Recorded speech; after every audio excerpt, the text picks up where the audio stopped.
साथियों, आज मार और मार विजय के बारे में बात करना बतलाना चाह रहा हूँ। मार मन की बुराई को कहा जाता है। बौद्ध साहित्य में मार मन की बुराई को कहा गया है और मार विजय बौद्ध दर्शन में मार विजय बोध गया में गौतम बुद्ध ने मार विजय किया था और मार विजय के उपलक्ष्य में गौतम बुद्ध की एक प्रतिमा है, मुद्रा भूमि स्पर्श मुद्रा, वो मार विजय के उपलक्ष्य में बनाया गया है। तो आज मैं मार और मार विजय शब्द बहुत साहित्य में मिलता है, लेकिन मार से बने शब्द हम हिंदुओं से संस्कृति में या परंपरा में या देखने को मिलता है।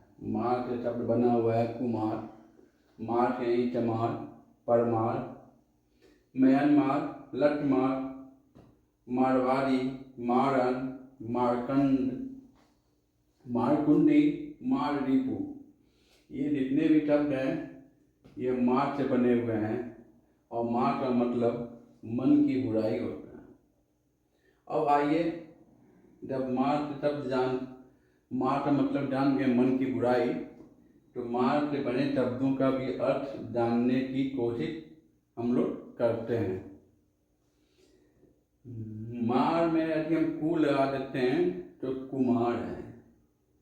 कुमार हम अपने बच्चों और बच्चियों को बोलते थे। आज तो भाई जब हम लोग पढ़ने लगे तो जो बचपन में नाम रहता है वही आजीवन हो जाता है। इसीलिए मैं भी रविंद्र कुमार में जो कुमार है वो बचपन से दिया हुआ नाम है। तो कुमार और कुमारी बचपन में अपने बच्चे और बच्चियों को बोलते हैं। कू का मतलब होता है हवाओ, कमी, और मार मतलब मन की बुराई। तो दिखते अंदर मन की बुराई नहीं हो, कमी हो, ना हो, हो ही नहीं, वह है कुमार और कुमारी।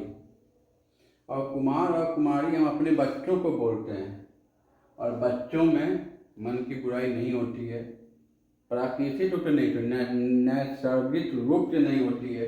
इसीलिए वो हमारे बच्चे और बच्चियों को ही कुमार और कुमारी बोला जाता था प्राचीन समय। हमारे समाज में चमार जाति के लोग रहते हैं और हमारे बगल देश में दक्षिण में श्रीलंका में चमारा और चमारी टाइटिल है वहाँ पे लोगों का। लेकिन चमार शब्द का मतलब हम लोगों को नहीं मालूम है। और जैसा मैंने किसी से भी पूछा चमार का मतलब क्या है, लोग जरा बात बतलाते हैं, लेकिन चर्च में मार लगा है तो चमार बना है। और डॉक्टर राजेंद्र प्रसाद सिंह अपनी पुस्तक 99 भाषाओं के शब्द कोश में च और चा का मतलब बतलाते हैं खाना या चबाने के बतलाते हैं, खाने। नागालैंड की भाषाओं में च और चा का मतलब खाना या चबाना होता है और मार मतलब मन की बुराई। तो जो अपने मन की बुराई को खा गया हो, चबा गया हो, वो है चमार।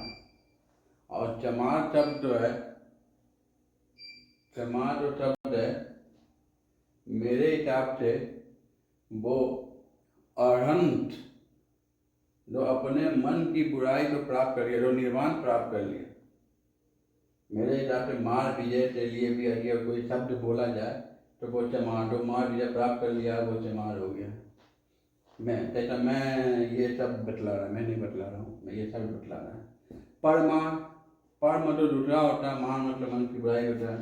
हो सकता है कि दूसरों की बुराई को मन निकालने वाले लोगों को परमार कर दिया हो सकता है, मैं भी। और म्यांमार अपना बगल में लोग उसको बहुत तंती बोलते हैं, लेकिन मध्यकाल में उसको पागान स्टेट भी बोला जाता था, पागान। म्यांमार, मार मतलब मन की बुराई हो गया, और म्यान मतलब तलवार रखने की जगह। तो दिस एरिया के लोग, दिस स्टेट के लोग, दिस देश के लोग अपने मन की बुराई को म्यान में रख दिए हों, वो म्यांमार है। और हम बैठे लोगों की मन की बुराई को जब हमारी पत्नियां लठ द्वारा निकालती है तो लठमार बोलते हैं। बरसाना में जो लठमार होली होता है वो यही लठमार है। मन की बुराई को जब लठ द्वारा निकाला जाए तो लठमार है। अब आइए, ये तो जितने भी शब्द बतलाए अभी आपको, तब सब मार, सबसे अंत में मार लगा है। अब सबके पहले भी मार है, जैसे मारवाड़, राजस्थान में मारवाड़ एरिया है, वहाँ से रहने वाले लोग मारवाड़ी हैं, मारवाड़ी कहे जाते हैं। तो मारवाड़, बाढ़ मतलब होता है घेरा, और मार मतलब मन की बुराई। जब मन की बुराई को चारों तरफ से घेर लिया जाए, कहीं पर अपने नहीं लिया जाए, आगे बढ़े नहीं, वो मारवाड़ है, वहाँ से रहने वाले लोग मारवाड़ी हैं। मारन, मारन का मतलब न शब्द जहाँ लगता न, मैंने जो अध्ययन किया है शब्दों का, तो उसमें मार जो शब्द है, मारन न शब्द है, वो एजुकेशन के लिए प्रयोग हुआ, शिक्षा के लिए प्रयोग हुआ। जैसे ही, बीन में जो न है ना, शीलन, शीलन मतलब सील की शिक्षा, जो पंचशील में जो सील है, सील की जहाँ शिक्षा हो शीलन है, जहाँ मिलता हो। मारन, न मन की बुराई जो शिक्षा मिलता हो मैं मारन। वैसे हीन, सच्ची शिक्षा को हीन बोले, सच्चे विचार, सच्चे मन के जो शिक्षा है वो हीन है। बीन, विशेष शिक्षा है वो बीन है, वही बीन मतलब सुन। तो माँ न तो मतलब यही होता है, यहाँ पे यही होना चाहिए, शब्द यही बतला रहा है। मार कंडे, कंडे मतलब जलाना होता है, कंडे मतलब जलाना, मार मतलब मन की बुराई। जिसने अपनी मन की बुराई को जला दिया है वो मारकंड है। और मार्तंड पुराणों में शिव को बोला गया है, और शिव जो है, जो हमारी खोज है, वो गौतम बुद्ध के पिता राजा सुयोधन है। और मार रिपु भी शिव को बोला गया है। मार रिपु मतलब मन की बुराई के दुश्मन। तो मन की बुराई के दुश्मन कौन है पता है आपको? मन की अच्छाई मन की बुराई का दुश्मन है।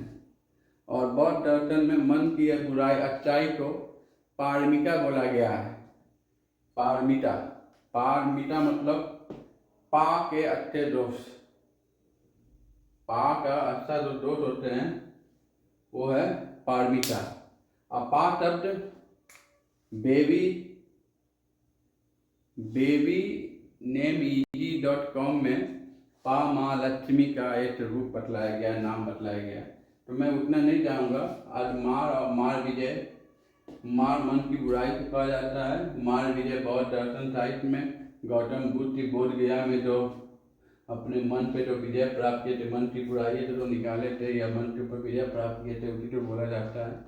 और जो मन की बुराई को प्राप्त कर विजय प्राप्त कर लेता है, उसी को निर्वाण, नीचे की निर्वाण को प्राप्त हो जाता है। और उसी से समतुल ये शब्द है। ये आज हम लोगों ने मार और मार से बने शब्दों को देखा। धन्यवाद।